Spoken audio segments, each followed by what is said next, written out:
Today's presentation will be on how viral vector-based tools have advanced the knowledge of basal ganglia anatomy and physiology. So as we have learned about the basal ganglia, they are involved in cognitive, associative, memory, and learning processes. They receive inputs from the cerebral cortex and thalamus. This information is processed in parallel loops through motor-related basal ganglia in the hyperdirect, direct, and indirect pathways before being fed back to the cerebral cortex via the thalamus. These pathway names are based on the number of connections and the latency of info transmission between the cortex and the basal ganglia output nuclei. The basal ganglia is highly conserved across animal species, demonstrating its importance in evolution. Initially, knowledge about the functions of the basal ganglia nuclei was based on observations and symptoms associated with neurodegenerative disorders. Two such types of neurodegenerative disorders are hypokinesia and hyperkinesia. Hypokinesia is the absence of movement or lack of movement, such as that seen in Parkinson's disease, and hyperkinesia is the extreme movement, the presence of extreme movement, such as that seen in Huntington's disease. As shown on the right, there are structures in the basal ganglia, such as the globus pallidus, the thalamus, the substantia nigra, and the cerebellum are all kind of interrelated.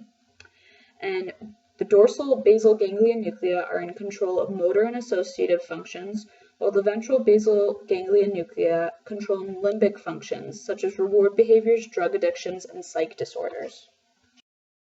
Here we just see a schematic drawing that shows the parallel motor and limbic pathways between the cortex, basal ganglia, and thalamus. Direct pathways are represented by a solid gray line, indirect pathways are shown by a dashed gray line, and hyperdirect pathways are shown by a dotted gray line. So here's an introduction to viral vector use in neuroscience. So vectors are a delivery vehicle for the expression of reporter and functional proteins under the control of promoters. Viral vectors are able to use the ability of a wild-type virus to infect target cells by hijacking the cellular machinery to express their genome. So each virus, as shown below, has advantages and disadvantages that must be considered when designing an experiment. So 4 common viruses used are lentiviruses, adeno-associated viruses, adenoviruses, and transsynaptic viruses. Viral vector use has continued to increase with the development of tools which look to examine the function of circuits.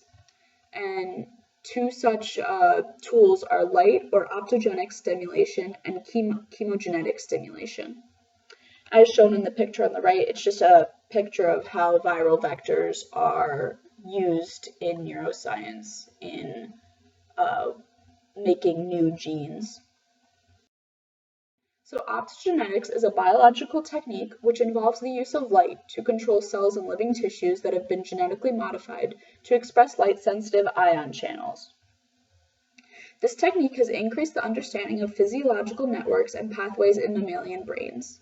Specifically, it has been used to show the changes in basal ganglia activity that underlies the neurological and psychiatric conditions, and these have been investigated in animal models of disease.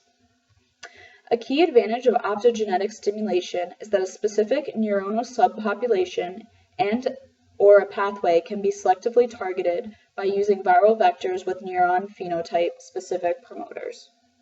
As shown in the picture on the right, some steps to using optogenetic techniques is the gene encoding a light-sensitive ion channel is put into a genetic construct. This construct is inserted into the virus, which is then inserted into the animal brain, and this opsin light-sensitive ion channel is expressed. When a fiber optic cable plus the electrode, it shines a laser light of a specific wavelength into the brain, it opens ion channels in the neurons. So some important discoveries have been made with optogenetic experiments. For example, there has been found that there is the existence of a cerebellostriatal communication, and this is in the cerebellar-striatal pathway, which is a direct route that allows basal ganglia output to influence cerebellar function independently of the cerebral cortex. And as we could see, this is independent of the slower cortical loops because it doesn't have to go through the cerebral cortex. And this has been found to play a potential role in the coordinating motor outputs in real time. They also found that electrical deep brain stimulation of the medial spiny neurons in the basal ganglia through the direct pathway can improve motor deficits in Parkinsonian mice. So deep brain stimulation is used to help control tremors and chronic movement disorders, such as those seen in Huntington's disease or Parkinson's disease. And what happens is tiny electrodes are surgically implanted in the brain and are connected through a subcutaneous wire to a neurostimulator implanted under the skin.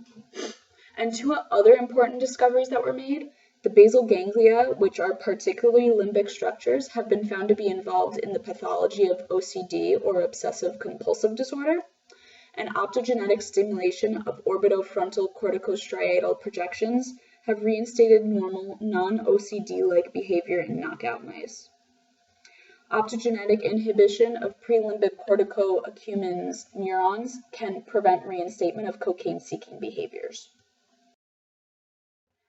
So in turn, chemogenetics is another process which viral vector use can be incorporated into. So chemogenetics is a process by which macromolecules can be engineered to interact with previously unrecognized small molecules. Thus, systemic administration of a drug that is able to cross the blood-brain barrier activates this non-native chemoreceptor. And this is associated in changes in neuronal activity chemistry, and behavior can be quantified. In terms of chemogenetics, it has a longer latency period of activation than optogenetics, and effects are longer. So DREAD is a type of chemogenetics that is used, and is designer receptors that are exclusively activated by designer drugs. Motor and limbic pathways have been targeted with chemogenetic experiments. The figure on the right shows how chemogenetics works, and especially how the DREAD DNA is injected into a specific brain region. And the chemogenetic concept uses a viral vector to introduce a non-native protein, such as an engineered G-coupled protein receptor that is only activated by a specific non-native chemical into specific brain regions. So some applications for chemogenetics in health: chemogenetic disturbance of medial spiny neurons or cortical inputs to medial spiny neurons during striatal synaptogenesis in postnatal 8 to 14 days mice disrupted neuronal plasticity and medial spiny neuron morphology. So this just kind of shows the importance of why you shouldn't be doing drugs while you're pregnant or after having a baby. Chemogenetics have elucidated neuroprotective effects of the cannabinoid 1 receptor in the dorsolateral striatum in health. And chemogenetics can target sub-pathways to treat drug addiction, and findings may help direct future drug development. And this just shows a schematic diagram of the optogenetic and chemogenetic tool families currently used in basal ganglia. So some future directions. Viral vector use in basal ganglia research is expected to continue to increase in the next decade as more groups employ vectors for optogenetic and chemogenetic stimulation in order to trace pathways and create or treat animal models of basal ganglia disorders.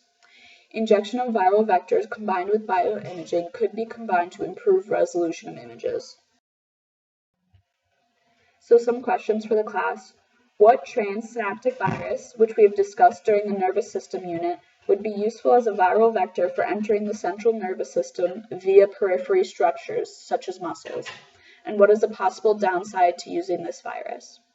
What properties of opsin and light would explain how optogenetics can be quite specific?